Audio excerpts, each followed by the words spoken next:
Hello and welcome. Today is episode 7 of 50 on Friday. 7 weeks of doing this. It's really been cool. Well, I want to thank everybody for asking how I've been doing. Y'all have been super sweet. Episode 6, I talked about a major health issue that I was going through.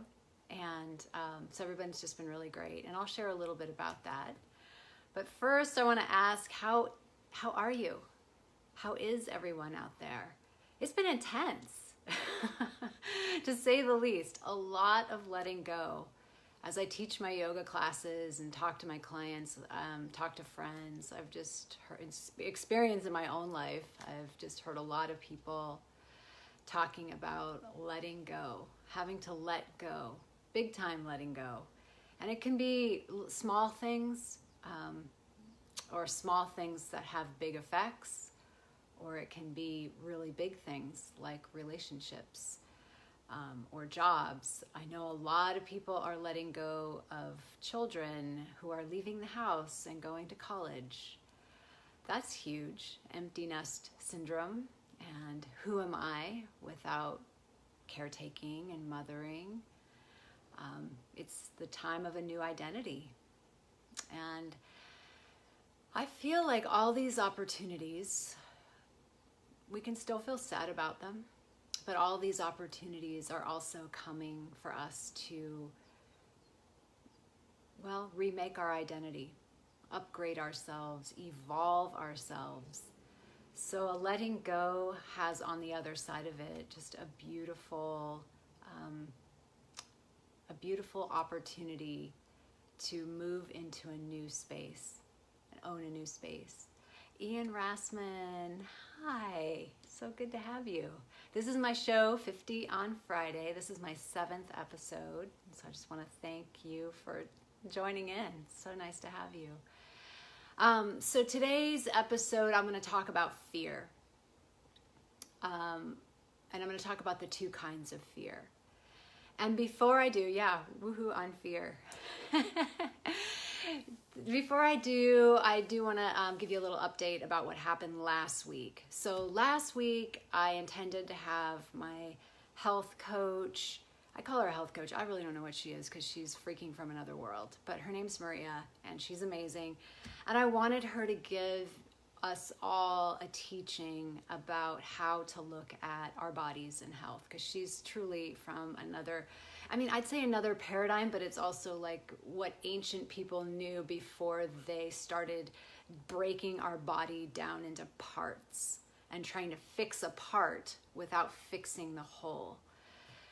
So, and that actually does segue into my talk about fear. Because of course fear can come up with a diagnosis. But I'll just share that Maria and I were not able to get on a Facebook Live. And weirdly, I kind of take it as a sign from the universe to just do a recording separately and then hand it out to the people who want it. Because I'm not a conspiracy theorist at all, but I am mindful that there's a whole lot of things going on that I don't know. Right? That's a safe assumption. But also there are forces that are against people who have technology and information around healing your own body without pharmaceuticals, without surgeons, without the AMA. So I feel like, I'm just going to listen to the fact that it did not work last week to bring her on, even though my friends were saying that she was green on their phone, but not green on my phone, which green means that I can add a person in. So I was just like, you know what? Let it go. Just let it go, and we'll figure out another way to get the information that perhaps isn't so out there on social media without a containment. So for whatever that is, I'm just paying attention. And if you're interested in hearing more about that, or hearing that interview or more about her, you can just put your name in the comment section and I'll follow up. I have a lot of people's emails and I'll send people the private link once we do the interview. We're not going to do that for like about another 2 weeks. So just stay tuned and I'll keep you posted. So episode 6 was really, I can't even believe it's been a week. It's weird. But last week, right before this, the Tuesday before 50 on Friday, I got a sonogram, an ultrasound. And it showed that the fibroid in my body was just becoming huge and taking things over and moving other organs out of the way, which later I found out, which is why, thank you for the love bombs, which is why I found out like my back was hurting. I always thought my back was hurting for other reasons, and I would go get acupuncture, and my acupuncturist was like, why does your back hurt right after I treat you? And it was because it's like a pregnant person, you know, their center of gravity is off. So that fibroid is growing, or had been growing. It's not anymore because we are stopping and shutting that down. But that was what was happening, and the ultrasound was really actually scary for me. It was freaky for me. I place a very big premium on my health. Hi, Chloe. Good to have you. I place a really big premium on my health, and when anything is compromised, it just kind of freaks me out. I'm probably a little bit of a hypochondriac too, because I'm super sensitive about my health.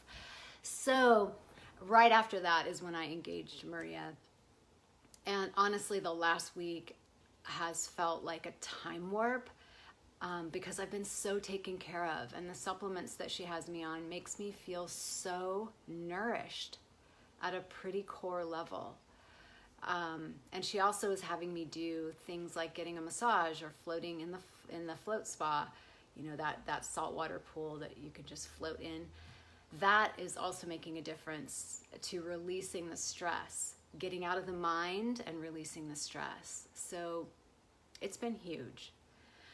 And that segues me a little bit to the fear thing. I really noticed, I want to talk about fear, as I said before, but for those who are just joining, I'm going to talk about the 2 different kinds of fear. Because I hear a lot of clients tell me, or friends even, and myself included, say, I'm just experiencing a lot of fear. And I will ask them, well, what for? Tell me why. And when I hear people tell me, like, well, my partner lost his job, or I don't know if I have money to pay rent, or I want to quit my job, but I don't know what to do next, you know, I'm starting a business and I don't know how to capitalize it, you know, whatever, something like that, some kind of tangible, concrete reason.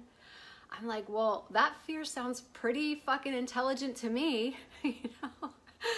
And I think it's a relief to them to know that there's not anything wrong with them. That's actually a legitimate fear.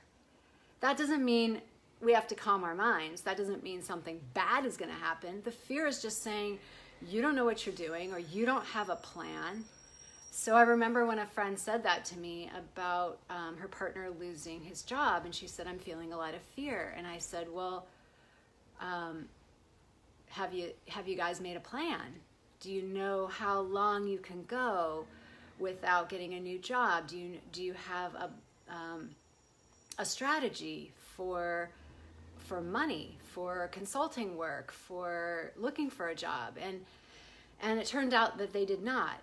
And they went and got a strategy. They sat down and had a good powwow together. They mapped it out. They figured they had 4 months of runway. I mean, it all worked out in their minds so they could let that go and then just implement the plan and course correct as time goes by. That already alleviates the fear. Taking action in that kind of fear alleviates it. So if you're at the place where you don't know what kind of action, it's often really good to ask a third party. And that's what I do in my coaching sessions, because we can't, the same mind that created this can't usually create something else. So it takes another person to help create it and to hold the space. So like for me, I could read a bunch of books on fibroids, and actually I have. But if I try to do it all myself, there's some stress and overwhelm that happens. But once I started working with Maria, and she said the words, and I said this last time in episode 6, she's like, I got you. I got you. So I'm like with an expert, someone who's done this before, who knows the territory and who knows the map. How do we get from point A to point B? How do I can say, yeah, I'm just trusting my body, and that's awesome. But she knows the roadmap of how to trust your body and how to support your body so that the body can do what it needs to do. Those are super key.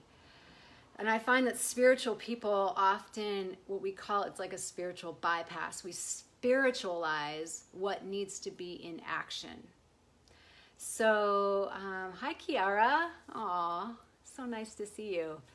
So that's why I think one of the fears that on the other side of it is something concrete that you can do something about is an invitation to actually get in action. I find myself, when I have a fear about the world even, like I'm not even in charge of the world, but I have a fear about the world, I find that even a small action alleviates the fear. So it doesn't have to be an absolute match. Like say I don't like this Supreme Court nominee, which I don't. Say it was keeping me up at night and I was thinking and imagining what was going to happen to the United States and all the people in it, and it was causing me distress. There's so many forces, right? I'm just one person. But if I make one action, what I noticed is that A, it contributes to the sea of things that are happening, but B, it's something in me relaxes. It communicates with something in me that like I'm in action, doing what I need to do for myself. I'm one person. I don't have to save the whole thing.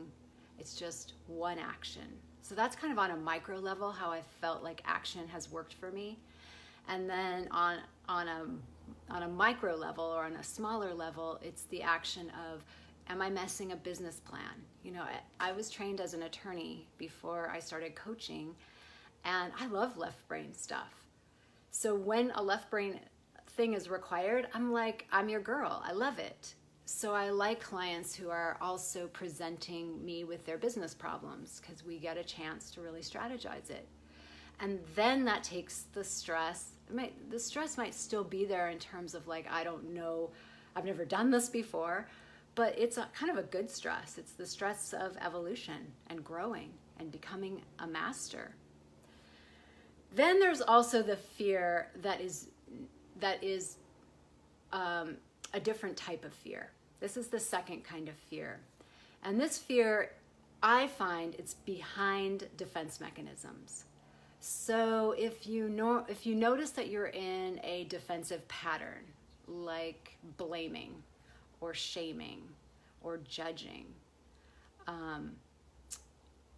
any kind of those things where you notice your heart is closed, those defensive patterns, when we look into them, typically have a fear behind them. The fear I'm not good enough, the fear that I'm alone, the fear that the universe is out there and then it's just me over here. The fear of the void, the fear that I don't belong, the fear I'm unlovable. You know, there's those 5, 6 core fears. The fear that I can't do anything right. There's a great book called Undefended Love, which talks about those core wounds. Those to me require a spiritual response because the root problem is a spiritual problem.